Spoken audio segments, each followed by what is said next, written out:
Bon, on la refait. On l'a refait. Alors, le renard vagabond, pourquoi? Tiens, tu vois, je suis surpris de ta question. Ah ouais. Alors, pourquoi? Parce que Renard, c'est mon nom de famille, Oui. déjà, donc ça, c'était facile.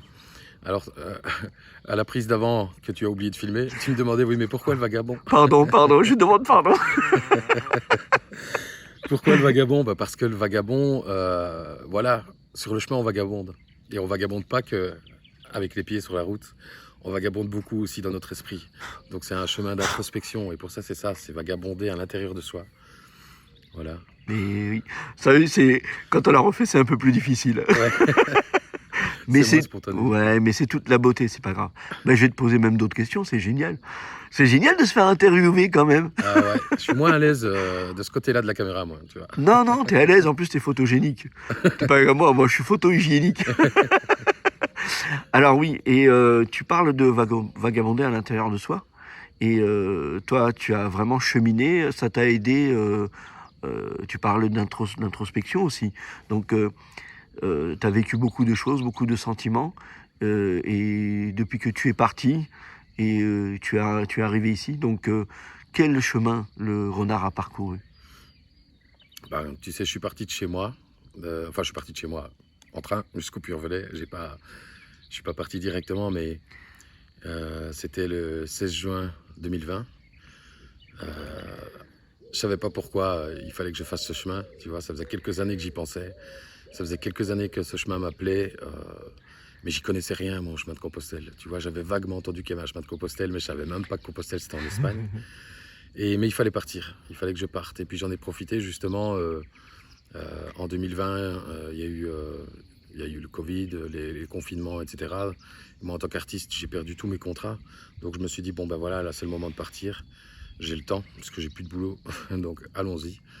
Et en effet, ça a été un chemin d'introspection. Au début, tu te dis, enfin, j'ai essayé de me trouver des raisons, tu vois. C'était retrouver l'enfant intérieur, comme toi. Et en effet, cette raison, elle était valable. Et j'avais vraiment besoin de soigner certaines blessures avec cet enfant, comme on en parlait, de le découvrir, de le faire sortir de sa boîte et qu'il puisse s'épanouir, grandir, respirer, et enfin, voilà, pour toutes sortes de raisons. Et puis, à ma première étape, quand je suis arrivé à Montbonnet, j'ai rencontré Marie-Annie, que j'étais tout seul dans le gîte. Et elle m'a dit une phrase qui m'est restée et que je trouve très vraie. Elle m'a dit, Saint-Jacques répond aux questions auxquelles on ne s'est pas posé. Et c'est vrai en fait, parce qu'au fur et à mesure que j'ai cheminé, au fur et à mesure j'ai découvert que j'étais pas là que pour mon enfant intérieur, mais on découvre plein de trucs. Plus tu avances, tu te dis, ah oui, il y a ça, et puis il y a ça, et encore ça, et des trucs auxquels tu n'avais même pas pensé. Et ce qui est intéressant aussi, c'est toutes ces rencontres sur ce chemin, parce que tu apprends à te connaître aussi à travers l'autre, à travers toutes les rencontres qu'on fait. Il y a des personnes, par exemple, parfois qui vont te donner, qui vont mettre des mots sur des mots, sur lesquels toi tu n'as jamais su t'exprimer.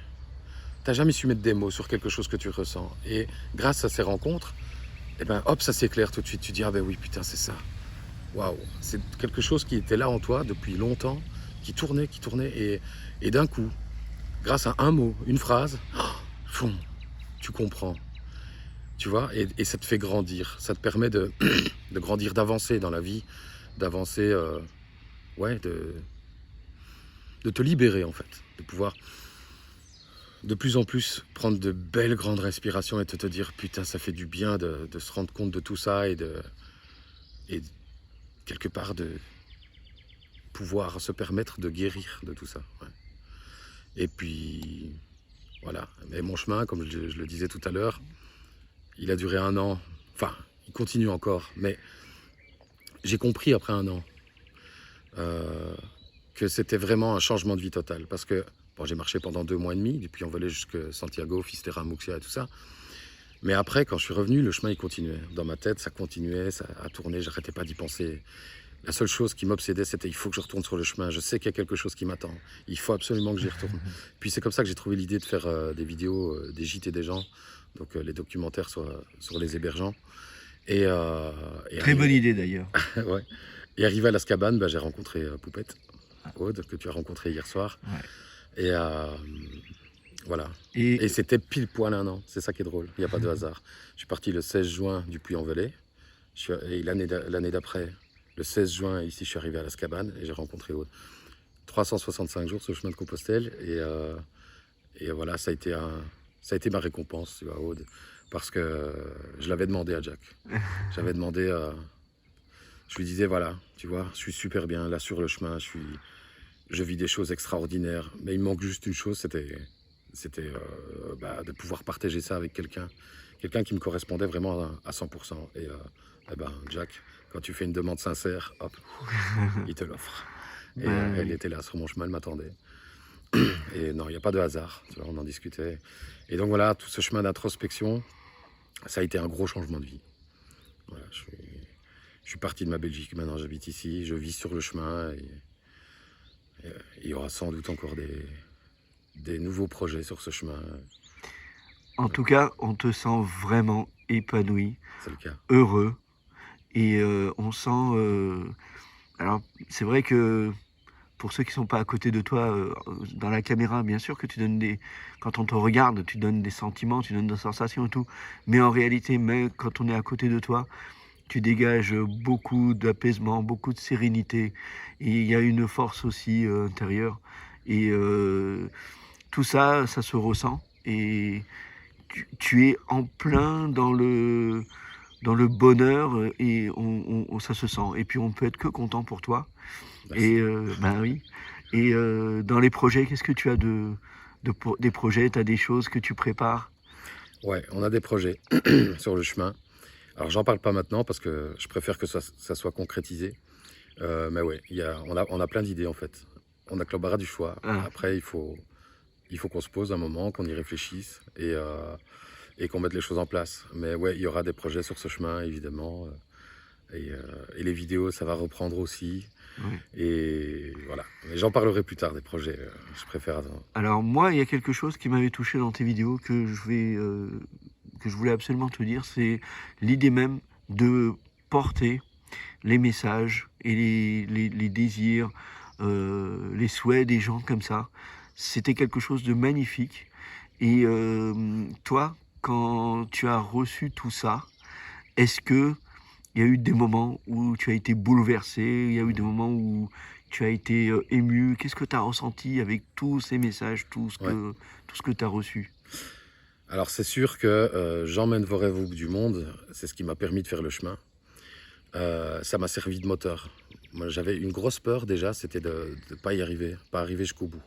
Et là, j'étais obligé. Tu vois, dans les moments de doute, dans les moments où tu as envie d'abandonner parce que tu es crevé, parce que tu as mal, parce que tu es... Enfin, pour toutes sortes de raisons, là, je pouvais pas arrêter. Et ça, c'est génial. Ça m'a servi de moteur. Mais en effet, il y avait certains souhaits qui étaient lourds à porter, qui étaient très lourds à porter, qui étaient très émouvants aussi. Alors, j'ai eu toutes sortes de messages à apporter jusque Saint-Jacques, que ce soit pour des personnes malades, que ce soit pour des personnes décédées aussi.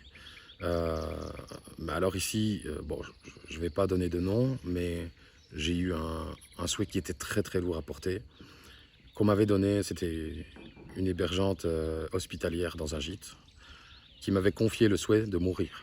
Elle voulait mourir. Elle en avait marre de la vie, elle voulait passer de l'autre côté. Ça a été le souhait le plus difficile. Mais ça, d'ailleurs, j'en ai parlé à certains pèlerins sur le chemin parce que j'en avais besoin, et à d'autres hébergeants, sans jamais citer la personne, évidemment, j'ai respecté son intimité. Mais moi, je ne pouvais pas arriver à Santiago et prier Saint-Jacques, prier Dieu, puis prier tout qui on veut pour que cette personne meure. C'était juste pas possible. Donc j'ai Je donné toute comprends. mon attention possible, évidemment, pour que... Alors moi, je suis pas chrétien, mais j'ai vraiment donné tout au maximum. Je l'ai fait vraiment. J'ai joué le jeu. J'ai mis pour chaque souhait, j'ai allumé un cierge, enfin une petite bougie, et j'ai prié comme n'importe qui. Enfin, j'ai donné les intentions à l'univers, en tout cas. Et là, j'ai demandé à l'univers, à Dieu, à Saint-Jacques, on l'appelle comme on veut, euh, qu'il fasse ce qu'il y a de mieux pour cette personne. Soit il met quelque chose sur sa vie pour que cette personne change d'avis et retrouve le goût à la vie, ou, enfin, peu importe, mais qu'en tout cas, qu'il fasse le mieux pour cette personne. C'était pas possible pour moi d'aller demander, enfin, de réciter cette prière pour cette personne qu'elle meurt. Et c'était vraiment, un des souhaits les plus lourds à porter. Il y en avait d'autres qui étaient bien lourds aussi, mais voilà. Et tout ça, ça m'a servi de moteur. Ça a été très très chargé en émotions. Ouais. Mais c'était beau. C'était une belle aventure. C'était voilà. J'avais une mission en fait. Et quand je suis arrivé à Santiago, ça a été un gros soulagement. Je me suis dit mission accomplie. Et puis après, la petite surprise, c'est que tous les souhaits, je les avais mis dans une bouteille. Parce que je comptais aller jusqu'à Fisterra. C'était pour ça que j'emmène vos rêves au bout du monde. Et la bouteille avec les souhaits, je l'ai jetée à la mer. Comme ça, les rêves, ils ont pu continuer. Jusqu'où, j'en sais rien. Peut-être 100 mètres plus loin, mais peut-être qu'ils sont encore en plein milieu de l'océan. Ou qu'ils sont arrivés, je sais pas, aux États-Unis ou Groenland, j'en sais rien. Mais les rêves, ils ont pu continuer. Moi, je pouvais pas aller plus loin, mais je voulais que les rêves des gens continuent. Ben, c'est magnifique, écoute. Et je te remercie déjà pour ta sincérité. Et pour finir, juste une dernière petite chose. Si tu devais donner un message à tous ceux qui hésitent avant de faire ce chemin, qu'est-ce que tu leur dirais? Oh, mais je dis, mais vas-y, fonce. Je leur dirais, allez-y, foncez. Vivez cette aventure. Je vais pas dire vous allez vivre la plus belle aventure de votre vie, parce que peut-être que ça sera pas le cas pour certains, mais peut-être que ça le sera pour d'autres. Mais en tout cas, ça peut être qu'une belle aventure. C'est un beau cadeau qu'on s'offre. Faire ce chemin, c'est un magnifique cadeau. Pour tout. Pour se retrouver avec soi, pour la beauté des paysages, pour la beauté des rencontres, pour l'aventure, je sais pas, pour la reconnexion avec la nature. Il y a tellement de raisons de faire ce chemin. Alors si vous hésitez, non. N'hésitez plus. Il faut juste passer les peurs, c'est tout. Et puis, quand on est sur le chemin, on a encore plein de peurs. Et au fur et à mesure, on se décharge de toutes ces peurs. On embarque souvent nos peurs avec nous, d'ailleurs, dans le sac à dos. Oui. Moi, je suis parti avec 15 kilos, je suis arrivé avec 9 kilos. Et tout ce poids, c'est toutes des peurs que j'ai laissées en arrière. Donc ça, j'ai pas besoin. J'avais pris ça parce que j'avais peur de ça, parce que j'avais peur de... Et puis, on ne sait jamais, au cas où. On se débarrasse de toutes ces peurs. Et ça allège les épaules, tout le poids qu'on a sur les épaules, tu vois. C'est une métaphore aussi, mais non, il faut pas avoir peur, il faut y aller. Ouais. Bah, écoute, Yann, merci pour ce témoignage aussi. D'habitude, c'est toi qui es de l'autre côté de la caméra. Mais nous, maintenant, on sait ce que tu ressens. Et toi, tu sais ce qu'on ressent aussi quand on témoigne. Ouais, c'est vrai. C'est souvent très émouvant. Et je te souhaite tout le bonheur du monde avec Aude. Je vous souhaite d'être heureux. Et emmène encore tous nos rêves au bout du monde. On attend que toi. À très bientôt. Ciao, à bientôt. Merci à toi. Merci à toi.